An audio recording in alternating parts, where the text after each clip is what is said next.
നമസ്കാരം. നിത്യജ്യോതിഷത്തിലേക്ക് എല്ലാ മാന്യ പ്രേക്ഷകർക്കും സ്വാഗതം. ഇന്ന് 2024 ഡിസംബർ മാസം 1-ാം തീയതി, 1200-ാം ആണ്ട് വൃശ്ചിക മാസം 16-ാം തീയതി ഞായറാഴ്ച. ഇന്ന് ഞായറാഴ്ചയാണ്. നല്ല ദിവസമാണ്, സൂര്യൻ്റെ ദിവസമാണ്. അതുപോലെ അനിഴം നക്ഷത്രമാണ്. നക്ഷത്രം അനിഴം നക്ഷത്രം. മറ്റൊന്ന്, ഇന്ന് അമാവാസിയാണ്. ഏറ്റവും ശ്രദ്ധിക്കേണ്ട ഒന്നാണ് അമാവാസി. കാരണം സൂര്യനെ പോലെ തന്നെ പ്രാധാന്യമുണ്ട് ചന്ദ്രനും.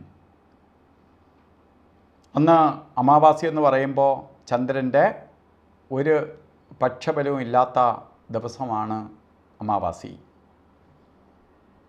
ഏറ്റവും നെഗറ്റീവ് നിറഞ്ഞതാണ് അമാവാസി ദിവസം. ഒരു മാസത്തിൽ ഒരു ദിവസമേ ഉള്ളൂ. ആ ദിവസം നമ്മൾ എന്ത് ശുഭകാര്യങ്ങൾ ചെയ്താലും അത് ഇരുട്ട് വ്യാപിക്കുമെന്നാണ്. അത് ഇരുട്ടത്തായി പോവും. സന്തോഷത്തിന് പകരം ദുഃഖം പ്രദാനം ചെയ്തു തരും. അപ്പോൾ ഇന്ന് അനിഴ നക്ഷത്രം. ഇന്ന് ബർത്ത്ഡേ വന്നിട്ടുള്ളവർ, നമ്മൾ എന്തിന് ബർത്ത്ഡേക്ക് എപ്പോഴും എല്ലാ ദിവസവും പ്രാധാന്യം കൊടുക്കുന്നു എന്ന് ചോദിച്ചാൽ, ഒരു വർഷത്തെ ഫലത്തെ നമ്മൾ ചിന്തിക്കുന്നതാണ് ബർത്ത്ഡേയിലൂടെ. അപ്പോൾ വൃശ്ചിക മാസത്തിലെ അനിഴ നക്ഷത്രം വന്നിട്ടുള്ള നിങ്ങൾക്ക് ഒരു വർഷത്തെ ഫലത്തെ ചിന്തിക്കുമ്പോൾ വളരെ ദുഃഖസൂചകമായ ഒരു വർഷം തന്നെയാണ്.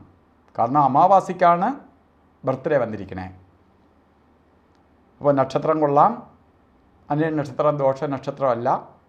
ഇന്നത്തെ ദിവസം കൊള്ളാം, സൂര്യൻ്റെ ദിവസമാണ്. പക്ഷേ ഇന്ന് അമാവാസി വന്നിരിക്കുകയാണ്, ഇരുട്ട് വ്യാപിച്ചിരിക്കുകയാണ്. അപ്പോൾ അല്ലാത്ത ആൾക്കാർക്ക് ഇന്നത്തെ ഒരു ദിവസം മാത്രം നമ്മൾ ശുഭകാര്യങ്ങൾ എടുക്കണ്ട എന്ന് മാത്രമേ ഉള്ളൂ. പക്ഷേ ബർത്ത്ഡേ വന്നിട്ടുള്ളവർ ഒരു വർഷത്തെ ഫലത്തെ നമുക്ക് ചിന്തിക്കുമ്പോൾ വളരെ ദോഷപ്രദമായ ഒരു വർഷമാണ് നിങ്ങൾക്ക്.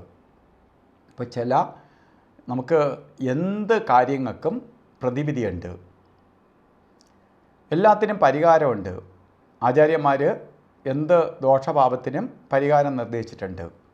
നമുക്ക് എല്ലാ രോഗത്തിനും ചികിത്സയുണ്ട്. ഇപ്പോൾ പല രോഗങ്ങളും ചിലപ്പോൾ മൂർധന്യ അവസ്ഥയിലാവുമ്പോഴാണ് ചികിത്സ ഇല്ലാതെ ആവണേ എന്ന് പറഞ്ഞതുപോലെ, നമ്മളെല്ലാം ശ്രദ്ധിച്ചാൽ അവരവരാണ് അവർക്ക് പരിഹാരം ചെയ്യേണ്ടത്. ആൾക്കാരെല്ലാം പരിഹാരം ചെയ്യാൻ ശ്രമിക്കുന്നത് ആരെയെങ്കിലും കൊണ്ട് പരിഹാരം ചെയ്യിപ്പിക്കുക എന്നതാണ് എല്ലാവരുടെയും ദൗത്യം. അതല്ല, നമ്മൾ തന്നെ നമുക്ക് പരിഹാരം ചെയ്ത് കൊണ്ടുപോകാം. അപ്പോൾ ഇന്നത്തെ ദിവസം അനുകൂലമല്ലാത്തത് കൊണ്ട് ബർത്ത്ഡേ വന്നിട്ടുള്ളവരുടെ കാര്യത്തിലാണ് ഞാൻ പറയുന്നത്. ബർത്ത്ഡേ വന്നിട്ടുള്ള അനിഴ നക്ഷത്രക്കാർ ഒരു വർഷത്തെ ഫലത്തെ ചിന്തിക്കുമ്പോൾ നിങ്ങൾ ഈ ഒരു വർഷക്കാലവും അമാവാസി ആയതുകൊണ്ട് പൗർണമി പൂജയ്ക്ക് പങ്കെടുക്കണം. വെളുത്ത വാവിൻ്റെ അന്ന് പൂജ നടത്തണം. പൗർണമി വ്രതം നോക്കണം. പൗർണമി ദിവസം വ്രതത്തോടു കൂടി ഇരിക്കണം. പൗർണമി വ്രതം നോക്കണം. അതുപോലെ പൗർണമി പൂജയ്ക്ക് പങ്കെടുക്കണം ദേവീക്ഷേത്രത്തിൽ. ഇത് ചെയ്തു പോകുമ്പോൾ നമ്മളുടെ വന്നിട്ടുള്ള ഇരുട്ട് പ്രകാശത്താൽ നിർവീര്യമാവും. അപ്പോൾ ഇരുട്ടിനെ അകറ്റാൻ വേണ്ടി വെളിച്ചത്തിന് മാത്രമേ സാധിക്കുകയുള്ളൂ. അപ്പോൾ ഇരുട്ട് അകറ്റാൻ വേണ്ടി നമുക്ക് ഈ രണ്ട് പ്രതിവിധികളും എല്ലാ മാസവും ചെയ്യണം ഒരു വർഷക്കാലം, അടുത്ത ബർത്ത്ഡേ വരുന്നത് വരെ. ഇതെല്ലാം അടുത്ത ബർത്ത്ഡേ നമുക്ക് കർത്തവാവിനൊന്നും വരത്തില്ല. അത് മാത്രമല്ല, അത് ചെയ്തു പോകുന്നതിനൊപ്പം തന്നെ നമുക്ക് പ്രധാനമായിട്ട് ദേവീക്ഷേത്രത്തിൽ പറ്റുന്ന ദിവസങ്ങളിൽ ദേവിയുടെ നടയിൽ പോകണം. ദേവീ മന്ത്രങ്ങൾ ഉരുവിടണം. ദേവീ രൂപത്തിലുള്ള അമ്മയെ ആരാധിക്കണം. അത് അവരവരുടെ മതാചാര പ്രകാരം മാതാവ് രൂപത്തിലോ ദേവീ രൂപത്തിലോ ആരാധിക്കണം. അതുപോലെ ഇന്ന് ഓരോ കാര്യത്തിന് ഇറങ്ങുന്നവർ കർത്തവാവും കൂടിയാണ്. ആവശ്യമില്ലാതെ ഓരോ കാര്യങ്ങൾ ഇറങ്ങി ഓരോ പ്രശ്നങ്ങൾ വലിച്ചു വയ്ക്കില്ല. ഇരുട്ട് വ്യാപിക്കുന്ന ദിവസമാണ്. അതുകൊണ്ട് രാത്രിക്ക് മുമ്പ് എവിടെയെങ്കിലും പോയാൽ തന്നെ അർദ്ധരാത്രി, ഒരുപാട് രാത്രി ആവുന്നതിന് മുമ്പ് തിരിച്ച് വീട്ടിൽ പോവുക. ഒപ്പം തന്നെ നമുക്ക് ഇന്ന് ഓരോ കാര്യത്തിന് ഇറങ്ങുമ്പോൾ പ്രധാനമായിട്ട് രാവുകാലം നോക്കി യാത്രയ്ക്ക് തിരിക്കുക. രാവുകാലം എല്ലാ ദിവസവും ഉണ്ട്. ഇന്ന് സാധാരണ 4:30 മുതൽ 6 മണി വരെയാണ് രാവുകാലം. ശരിക്കും ഇന്നത്തെ ദിവസം ഏകദേശം സെയിം തന്നെയാണ്. 4:31 തൊട്ട് തുടങ്ങും, 6 മണി 1 മിനിറ്റ് വരെ ഉള്ളൂ. അപ്പോൾ പിന്നെ 1 മിനിറ്റിൻ്റെ വ്യത്യാസം മാത്രമേ ഇന്ന് വന്നിട്ടുള്ളൂ. അപ്പോൾ രാവുകാല സമയത്ത് യാത്ര ചെയ്യാതിരിക്കുക. ഒന്നുകിൽ രാവുകാലത്തിന് മുമ്പോ രാവുകാലത്തിന് ശേഷമോ ഓരോ കാര്യത്തിന് ഇറങ്ങുക.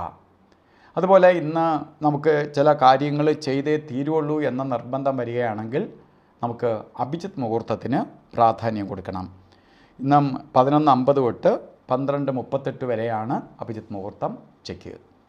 ആകിലും ഇന്നത്തെ ദിവസം എടുക്കാതിരിക്കുക. അതായത് ചില കാര്യങ്ങൾ ചെയ്തേ തീരുള്ളൂ എങ്കിൽ മാത്രം ആ സമയത്തിന് പ്രാധാന്യം കൊടുക്കുക. അതുപോലെ തന്നെ 2 സുപ്രധാനമായ 2 സമയങ്ങൾ പ്രകൃതിക്ക് നിരക്കാത്തതായിട്ടുണ്ട്. ആ സമയം നമ്മൾ ഒരു കാര്യത്തിനും എടുക്കാതിരിക്കുക. യാത്രയ്ക്ക് മാത്രമേ രാവുകാലം ബാധകമുള്ളൂ എങ്കിൽ യമകണ്ഠകാലവും ഗുളികകാല സമയവും ഒരു ശുഭകാര്യങ്ങൾക്കും എടുക്കരുത്. പ്രത്യേകിച്ച് ഇതുപോലെയുള്ള കർത്തവാവ് അതുപോലെയുള്ള ദിവസങ്ങളിൽ അതിൻ്റെ ശക്തി വർദ്ധിക്കും.